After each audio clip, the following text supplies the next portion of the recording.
Hello po mga kababayan, si Dante Maravillas, Bicolado, vlogger, broadcast journalist from Albay. So pag-usapan natin mga kababayan yung walang kamatayang intriga laban kay First Lady Lisa Marcos. Kung saan yung mga kwentong marites ng mga DDS pinatulan ng DDS na rin na si Amy Marcos.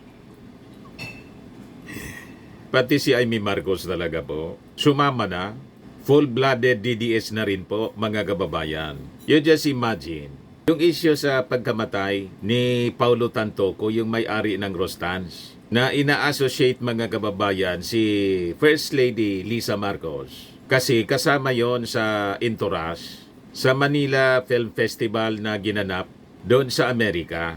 So alam na ninyo siguro yung kwento na overdose sa coke si Tantoco. As per report ng mga authorities sa Amerika, gustong isabit po si Lisa Marcos. Yan ang objective ng mga DDS. O ngayon, bilang bagong DDS, si Amy Marcos, nagpalabas po ng official statement kahapon. Yan o, Amy Marcos to Palace explain FL's role in death of Rostan's heir. Bakit? Ano yung alam mo? Senator Amy Marcos? May official report ba yung PNP na involved? PNP? LA Police? May official report ba? May nabasa kayo na official report na yung First Lady involved? Yan yung binalabas na official statement po ng Office of Senator Amy Marcos. Oh. Pati yung mga chismis ng mga DDS. Full-blooded ko na po, DDS na si Amy Marcos. Pinatulan. Wala mang ganong kwento po. Yung LA Police, di ba niya Mr. Maravillas, mayroong lumabas, pinakalat sa media. Basahin natin yung pinapakalat, mga kababayan sa media. O, ito siya. Death Investigation. Beverly Hills, California. The Beverly Hilton, March 8, 2025, 11:32 a.m. Yan o. Victim, Juan Paulo Tantoco, 44 anyos. Ano sabi mga kababayan sa summary of incident? On Saturday, March 8, 2025, at approximately 11:30 hours, 11:30 hours, officers were dispatched to the Beverly Hilton Hotel regarding a person not breathing. Officers entered room and observed hotel security performing chest compressions on an unconscious male subject. Officer took over with life-saving measures and subject was pronounced deceased at 12:05 hours by paramedic, and the cause is initially suspected to be drug overdose. White powder suspected to be cocaine was seen scattered on tables and the floor. Companions of the victim were summoned to BHPD for questioning, which were Dina Arroyo Tantoco, Lisa Araneta Marcos, and Alexa Miro. O, diba niya Mr. Maravillas na pangalanan? Kasama kasi sa Entourage, mga kababayan, itong si Paulo Tantoco at yung asawa na si Dina Tantoco, Deputy Social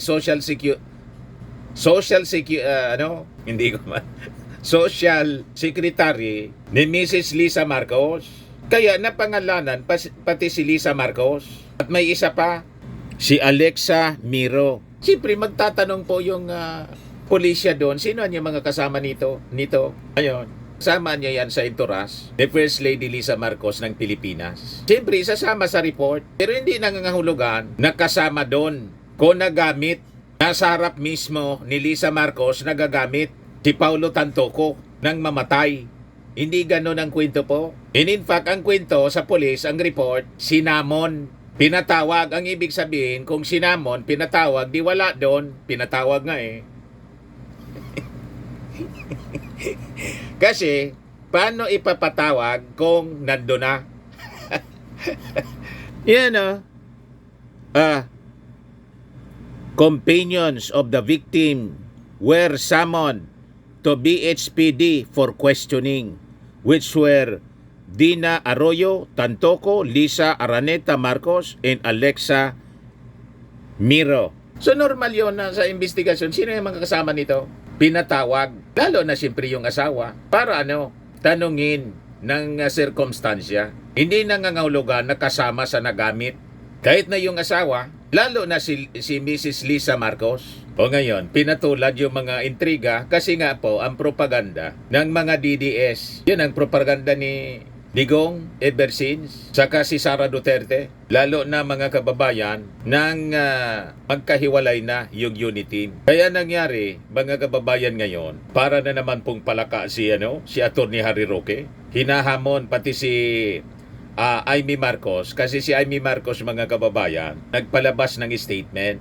Basahin ko po sa inyo yung statement ni Amy Marcos kung kailangang patulan ng Palasyo Malacanang. Ayan Official Statement, Office of Senator Amy Marcos on the death of Mr. Tantoco. Pinagpipista nito ng mga DDS ngayon, saka ni Atty. Harry Roque. Ang tawag dito, mga kababayan, sa ganyang propaganda, guilt by association. Mamaya may napakagandang analysis po yung isang fiskal. Iparinig ko sa inyo kung kailangan bang paniwalaan ng ganitong mga kwento na ang tawag, mga kababayan, establishing guilt by association. Kasi iyon ang kanilang ginagamit sa propaganda. So sabi ni Amy Marcos, in recent days, reports have circulated online and in various public fora that the untimely death of Mr. Paulo Tantoco on March 8, 2025 in Los Angeles was caused by cocaine effects. Some reports further suggest that Mr. Tantoco was apparently part of the entourage of the First Lady Lisa Araneta Marcos, who was in Los Angeles at the time to promote the Manila International Film Festival. More troubling are claims circulating online that the First Lady may have personal knowledge of the circumstances surrounding Mr. Tantoco's death, with some alleging that she was present at the scene either shortly before, during, or immediately after the incident. Malamang kasi pinatawag po.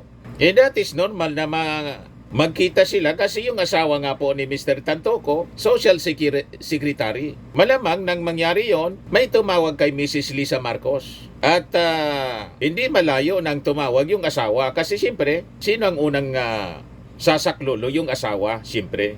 Pero hindi nangangulugan dahil kasama sa entourage, mababantayan mo. Ang bawat kasama sa entourage, ang dami-dami nila, mababantayan mo kung anong ginagawa.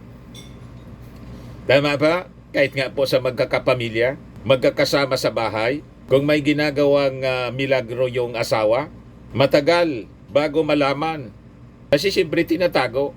Ganon. And that is normal. So sabi ni Amy Marcos, given the gravity of these allegations, in the matters undeniable public interest, I urge Malacanang to issue a comprehensive report on the circumstances of Mr. Tantoco's death, including any involvement, direct or indirect, of the First Lady or other Philippine government officials.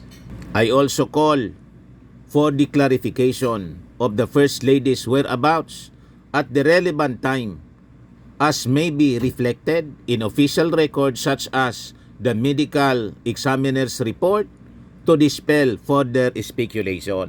Ang sige man lang pong spekulasyon kayo at yung mga kaalyado ninyo, mga DDS, kasi gusto ninyong siraan si First Lady Lisa Marcos kasi hindi kayo bati.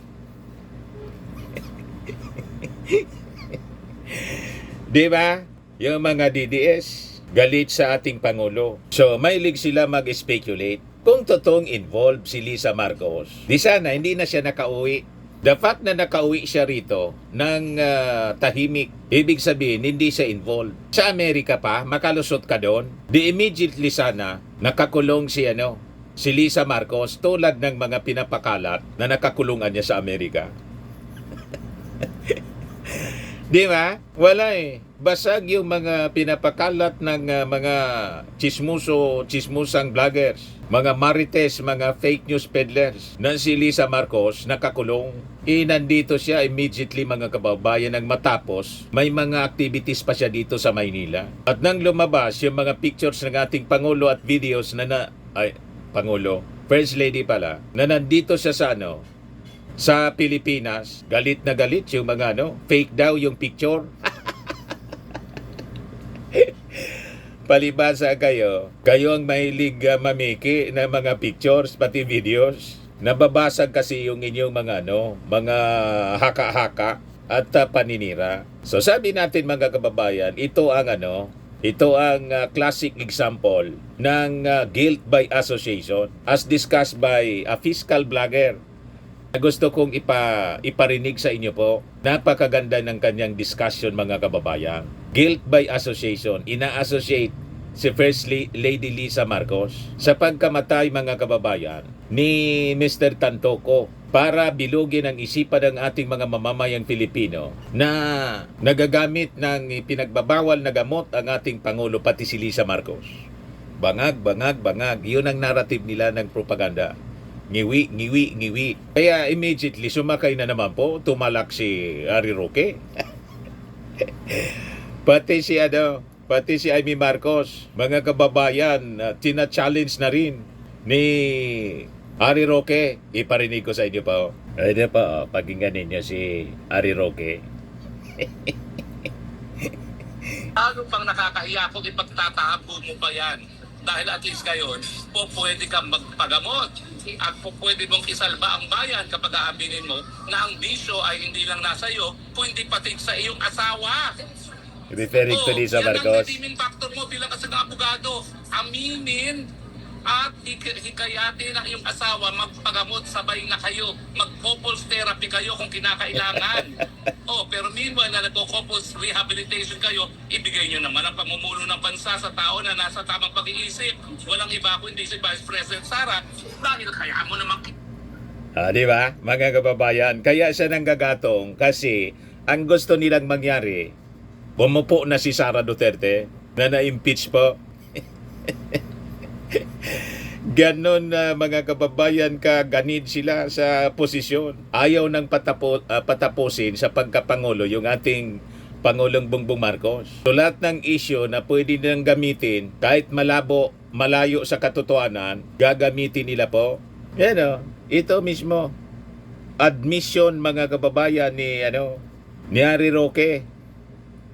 Kung ikaw ay drug user, lalo pang nakakahiya kung ipagtatapo mo pa yan. Dahil at least ngayon, pwede kang magpagamot at pwede mong isalba ang bayan kapag aaminin mo na ang bisyo ay hindi lang nasa iyo, kundi pati sa iyong asawa. Yan ang redeeming factor mo bilang kasang abogado. Aminin at hikayatin ang iyong asawa magpagamot, sabay na kayo, mag-couples therapy kayo kung kinakailangan. Pero meanwhile na nagko-couples rehabilitation kayo, ibigay nyo naman ang pamumuno ng bansa sa tao na nasa tamang pag-iisip.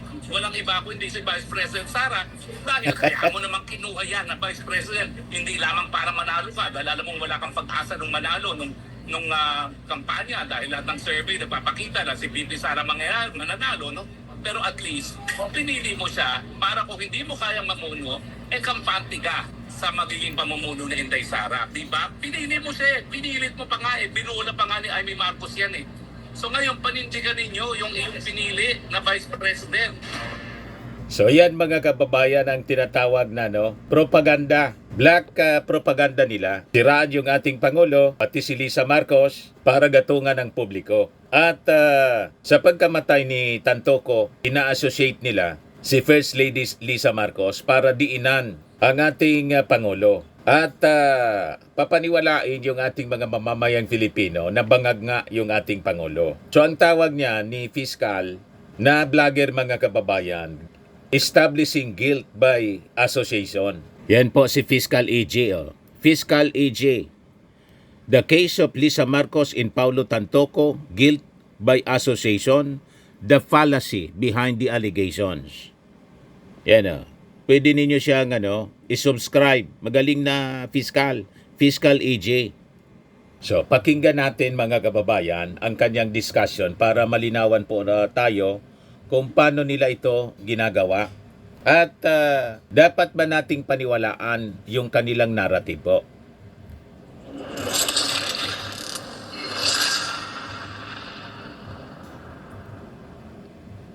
Good day po sa lahat, si Fiscal AJ po ito.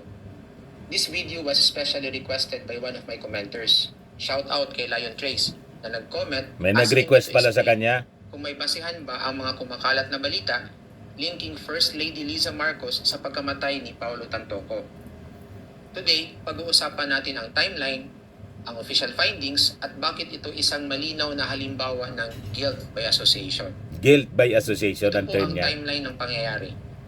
Noong March 2025, ginanap sa Los Angeles, California ang Manila International Film Festival, kung saan dumalo ang ilang personalidad mula sa Pilipinas, kasama na ang First Lady Liza Marcos. Kasama rin umano sa entourage si Paulo Tantoco, isang kilalang personalidad mula sa pamilyang Tantoco ng Rustans. March 8, 2025, natagpo ang wala ng buhay si Paulo sa kanyang hotel room sa Beverly Hilton Hotel. Based on the official report from the Los Angeles County Medical Examiner, Paulo Tantoco died due to acute cocaine toxicity with probable atherosclerotic cardiovascular disease bilang contributing factor. Sinatake sa puso.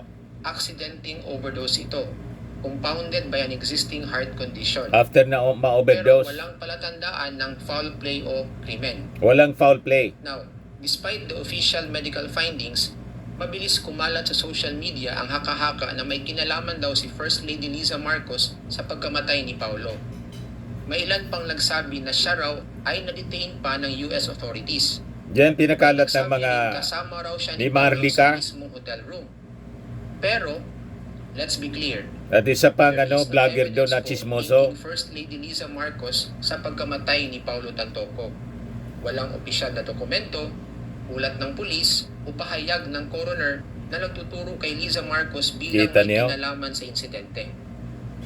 Now, why do I believe this rumor is illogical to begin with? Illogical. This is practically a clear case of what I said earlier, a clear case of guilt by association. Let's break this down clearly. Guilt by association is a fallacy, and this happens kapag inaakusahan mo ang isang tao na guilty, complicit, or tainted simply dahil may connection siya, professionally, socially, or by proximity sa ibang tao. Pag sinabi mong fallacy, mistaken na belief, yan ang ibig sabihin yan. Maling paniwala. Yan ang mga pinapakalat nila. Maling paniwala, haka-haka, it's a fallacy. Walang logic. Pag sinuri mong mabuti ang kwento na kanilang pinagtahi-tahi, madidiscover mo, it's false. Walang katotohanan. Pero kanilang pinaniniwalaan. Yan ang ibig sabihin ng fallacy. Ituloy natin. Fallacy in this context. Paulo Tantoco was part of Liza Marcos's entourage. Paulo died of cocaine overdose. Therefore, Liza Marcos must be involved in his death, or that Liza Marcos must also be a cocaine user. That conclusion po does not follow. And as I said, this is a classic example of guilt by association dahil, una, walang ebidensya na siya ang nag-supply ng drugs o alam niya na gumagamit si Paulo ng drugs. Correct. Pangalawa, wala ring ebidensya na gumagamit siya ng nasabing droga kasama si Paulo. Correct. Pangatlo, walang ebidensya na nasa kwarto siya nung nangyari ang insidente. Correct. Pang-apat, walang official investigation na nagturing sa kanya bilang person of interest. Correct. And lastly, Kasi nga po, pinatawag siya, pati yung asawa. So possibly, pati yung asawa, wala doon nang gumamit at na-overdose yung kanyang asawa. Tama po? Kasi kung nandun, hindi na pinatawag. Normal na ipatawag sila kasi kasama nga sa entourage. At si, yung asawa, siyempre asawa, normally, ipapatawag talaga yon. Nakita ninyo sa report? Yan Companions of the victims were summoned to BHPD for questioning. And which were Dina Arroyo Tantoco, Lisa Araneta Marcos, and Alexa Miro. Bakit mo ipapatawag for questioning ang tao na nandyan na mismo? Di ba, matik na dapat yung pagtatanong? Kailangan pang isamon. Anong ibig sabihin? Wala sila doon nang maganap yung pangyayari. Ito yung dinidiscuss ni Fiscal EJ. Pero anong pinapakalat po nitong mga fake news peddlers? Ina-associate si Lisa Marcos. Kasi anya kasama sa entourage, malamang anya nagagamit din ng pinagbabawal na gamot. Ganon ang kwento nila. Tinahi-tahing kwento. Hindi ko kasama sa entourage. Yung isang kasama nagagamit, pati ikaw nagagamit na rin. May ganon. Di ba? Ganon ang gusto nilang palabasin, mga kababayan. Walang law enforcement or coroner finding na nagsasabing may kinalaman siya sa kahit anong aspeto ng pagkamatay ni Paulo Tantoco. Correct. Walang ganon. Umaasa lang ang mga kritiko sa proximity dahil magkasama sila sa biyahe at sa hotel. Imbes na proof or direct evidence of involvement. Walang ganon. Isa pa, unfairly, they want the person to explain or mag-prove ng kanyang innocence kahit wala namang credible basis ang paratang. As what I have always emphasized, Yun ang gustong mangyari ni Amy Marcos. Bakit magre-react yung Palasyo Malacanang? Dahil lang sa chismis nila, sa mga propaganda nila. Mag-present muna sila ng ebidensya na nagagamit talaga yung ating First Lady. Alangan man, ang burden of proof rest on the accuser. Kayo nag-akusa pagkatapos. Ganyan ang linya nila, mga kababayan. Kaya ang panawagan palagi, hair follicle test sa ating Pangulo, pati si First Lady. Tingnan ninyo yung hamon ni Harry Roque. Magparehab na daw yung dalawa pagkatapos ibigay na kay Sara Duterte yung pagkapangulo. Para makatakas siya sa kanyang accountability. Pati si Harry Roque na inahabol ng batas. At gusto ninyo si Digong makabalik dito. Kasi ang Pangulo si Sara Duterte na. Ano kayo, sinisyurte?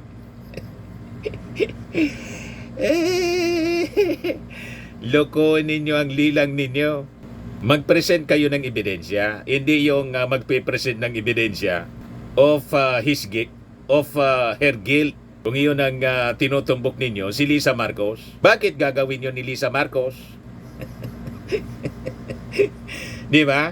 Na magpe-present siya ng ebidensya laban sa kanya. Loko-loko. Di ba? Kayo nag-akusa, hindi kayo maghanap ng ebidensya. Dapat ganon, di ba? Tulad ng Congress, inakusa ng Congress si Sara Duterte na linaspag yung linustay yung pera. Ang Congress, yung mga prosecutors may hawak na mabigat na ebidensya. O ngayon, sabi ni Sara Duterte, bloodbath. Pero ang ginagawa niya, dismiss. Anong ibig sabihin nun? Di ba? So malabo po. So sa Congress, in the case of Congress, ang magpo-prove ng guilt, yung Kongreso mismo. Hindi sa case ni Lisa Marcos, nag-akusa kayo, di kayo mag-prove ng guilt niya na siya bangag. Sa gayong ating Pangulong Bongbong Marcos, hindi yung siya yung magbibigay ng ebidensya laban sa kanya. The burden of proof rests on the accuser. Wala man kayong ebidensya. Lahat lang kayo aka-aka. Yan ang gustong mangyari din ni Amy Marcos. Magpaliwanag daw yung Palasyo Malacanang. Bakit magpapaliwanag? Anong ebidensya nila sa kanilang akusasyon? Dahil lang sa pagmarites ng mga DDS? Sa pagkamatay ni Tantoco? Ano kayo, siniswerte? Hindi nga umahabol yung pulisya ng Amerika? Di ba? Wala man official report po na nagtuturo na may direct participation, may involvement yung First Lady, si Lisa Marcos, sa pagkamatay ni Tantoco. Other than sinamon sila kasi kasama ng First Lady sa entourage. Pagkasama ba sa entourage, pag namatay yung isang kasama dahil na overdose, kasalanan na nang nag-imbita. Di ba? May ganon. in my videos, he who alleges has the burden of proof. Correct. Para maging credible ang isang claim, kailangan ito ng positive evidence, hindi po haka-haka. At kung wala namang corroboration sa official records, then it follows na walang basehan ang aligasyon. Wala man gano. To repeat, ang tanging ugnayan lang ni Liza Marcos kay Paulo Tantoco ay ito lang. They were part of the same delegation attending the same event. Again, bakit ito illogical? Kasi presence does not mean participation. Iisang hotel ang pinagstayhan, ibig sabihin ba kasabwat ka sa lahat ng ginawa niya? Correct. Hindi po ganun yun. Hindi ganon. Hindi ka responsable sa lahat ng kilos ng kasama mo sa delegation. Correct. Mababantayan mo ba siya? Question fiscal. O anong May ginagawa? tinatag ba na batas si Liza Marcos sa pangyayaring ito? Wala po. She was never arrested, never investigated, Correct. and never named by authorities as someone connected to Paulo's death. She is not the guarantor of Paulo's choices. Correct. Hindi niya po obligasyon bantayan ang bawat kilos o bisyo ng kasama niya sa event. Correct. Hindi rin siya insurer o tagapangalaga ng kalusugan ni Paulo. Correct. Ano kaya ang posibleng pinag-ugatan ng chismis?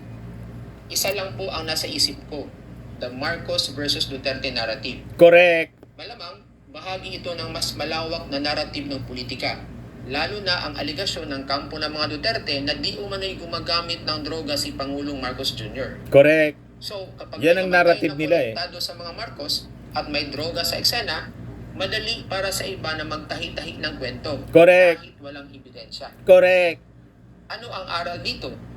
In short, habang malungkot ang sinapit ni Paulo Tantoco, hindi natin dapat gamitin ang trahedya para sa maling akusasyon, Correct. lalo na kung wala namang ebidensya. Correct. Importante na maging maingat tayo sa ganitong klase ng chismis. Correct. Guilt by association is simply dangerous, unfair, and illogical. Correct. Ang ganitong paratang, walang pruweba, puro hinala, ay nakakasira po sa kredibilidad at nakakagulo sa pampublikong diskurso. Correct. Kaya sa bawat issue, Tapos pinatulan po ni Amy Marcos. Yan ang nakakalungkot po. Dahil galit siya kay Lisa Marcos. Gustong idiin. Yan ang malinaw dito po. Yan ang nakakalungkot po. Na ang isang Marcos, nakatatandang kapatid, siya pa ang gumagawa ng ganito. Talagang kasumpa-sumpa po. Kasumpa-sumpa ang ginagawa ni Amy Marcos. Ituloy natin. walang pruweba, puro hinala, ay nakakasira po sa kredibilidad at nakakagulo sa pampublikong diskurso. Kaya sa bawat issue, ang pakiusap ko lang ay always think, verify, and analyze. Gusto ko rin pong linawin that this video is not meant to side with the Marcoses or to defend any political figure. Neutral Wala siya. po akong kinikilingan sa usaping ito. Ang layunin lang ng video na ito ay magbigay linaw at gabayan ang publiko kung paano mag-isip ng tama, Correct. makatarungan at batay sa ebidensya.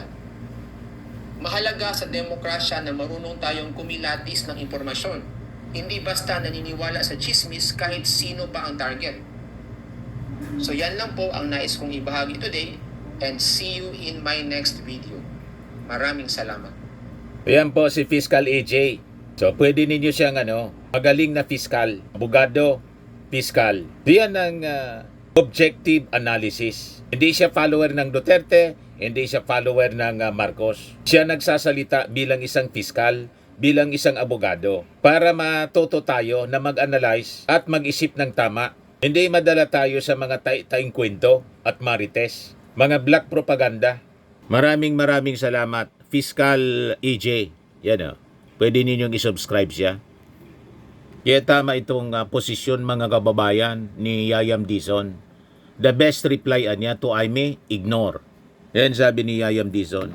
Wala nang mas masakit pa kaysa sa isang tanong na sinagot ng katahimikan dahil ang pananahimik o pag-ignore ay malinaw na mensahe para sa kanila. Wala kang halaga at ang mga sinasabi mo ay walang kwenta o kabuluhan.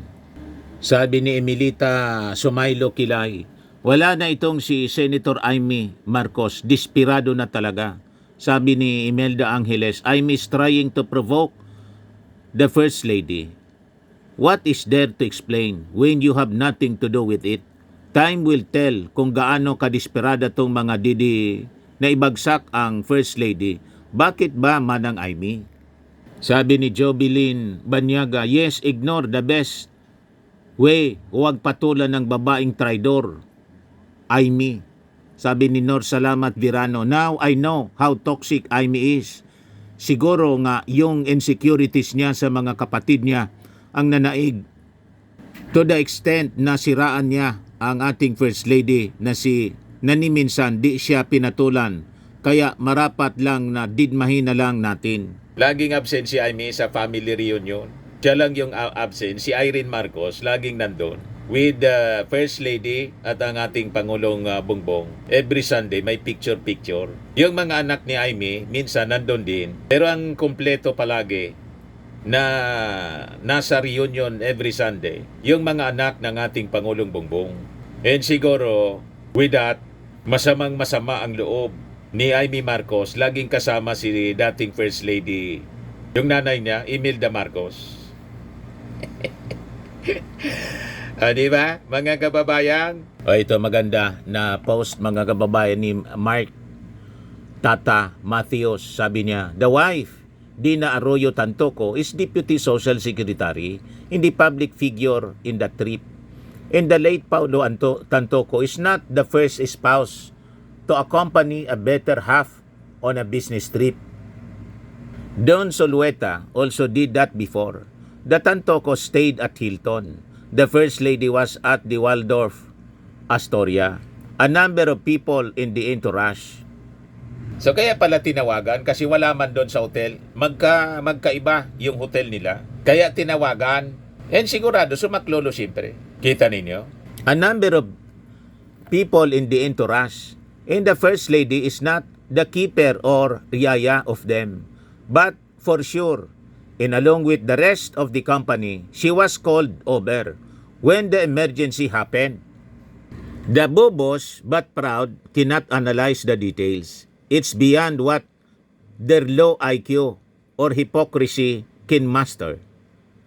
They certainly not even know these hotels and how far they are from each other because they are hampas lupas, just constantly waiting for controversies in ayudas. I have flown with Mark on these company trips. He has gone to mine.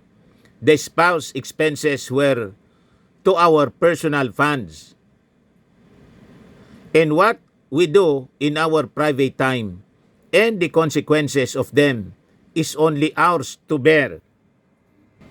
The DDS imbeciles cannot understand the lifestyle of people who work, live in positions of influence because their dugyot idol robs billions while sleeping underneath a kulambo and or they stay poor by always depending on governments for their subsistence and blaming the latter for their failed lives. Matatalim na salita po yun. Di ba, mga kababayan? Hindi ko mo kasama sa entourage po. Mababantayan mo na ang lahat ng galaw ng kasama mo. Ano, yaya? Kung may nangyari halimbawa, and that is a very tragic incident, hindi nangangahulugan na yung nag-organize ng travel, guilty na rin po, kasama na sa nagagamit. Yan ang gustong palabasin po nitong mga DDS, lalo na po ni Harry Roque, para maiupo sana maiupo lang si Sara Duterte para makalibre siya sa mga pananagutan nila. Di ba po, mga kababayan? Malinaw ang kanilang maitim na mga plano. Tandaan po, huwag paloloko dito sa mga taong itong manluloko. Pag nagpaloko kayo, ano ibig sabihin yan? Mahina kayong nilalang.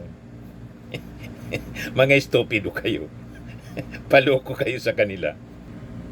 Sa mga naghanap ng malinis and spacious fitness gym, pumunta lang po kayo sa aming Colossal Fitness Gym. We also offer Grab Car Rental with our brand new 2023 model ng Toyota Innova. We also accept booking for those who are planning to travel via PAL, Cebu Pacific, and other airline companies, local and international, and bills payment for Meralco bills, PLDT, Aleco bills, etc. Ang Colossal Fitness Gym is located at 3rd floor Security Bank Building, Lanco Business Park, Legazpi City, Albay.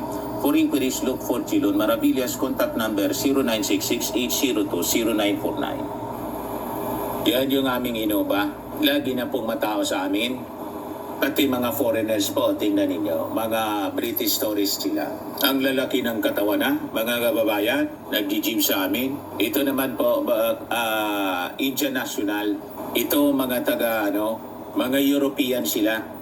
Ito naman yung bago naming product na binibenta online, Eye Glow Serum. Whitening po siya galing sa South Korea. Tingnan ninyo yung epekto sa aking anak na architect entrepreneur, Riz Maravillas. For inquiries, look for Riz Maravillas on FB. Ito naman po yung Firmax Firming and Lifting Cream. Mainam po ito sa mga pains at paninigas ng mga kaso-kasuan. Ito po, Automax Radiant Serum. Sa mukha naman yung application. Anti-aging po siya. You will look 10 years younger than your age. Ito naman yung bago naming binibentang product online. I am Worldwide Amazing Pure Organic Barley Powder Drink Mix from Australia. Endorsed by cancer survivor Maritoni Fernandez. Pati si Smolaw di po gumagamit. Si Papa P, Piolo Pascual.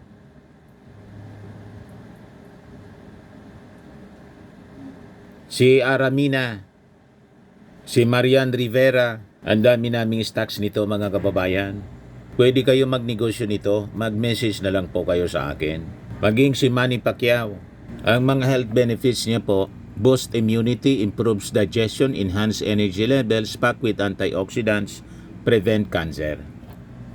For inquiries, look for Riz Maravillas on FB. At pwede din kayo dumirekta sa akin sa Dante Maravillas page natin, blog at Dante Maravillas Facebook account. Sa mga mahilig po sa imported bags in wallets, dumiretso na lang po kayo sa Eileen Closet kay Ma'am Arlindo Rosales. Base po siya sa Amerika. Yan po siya.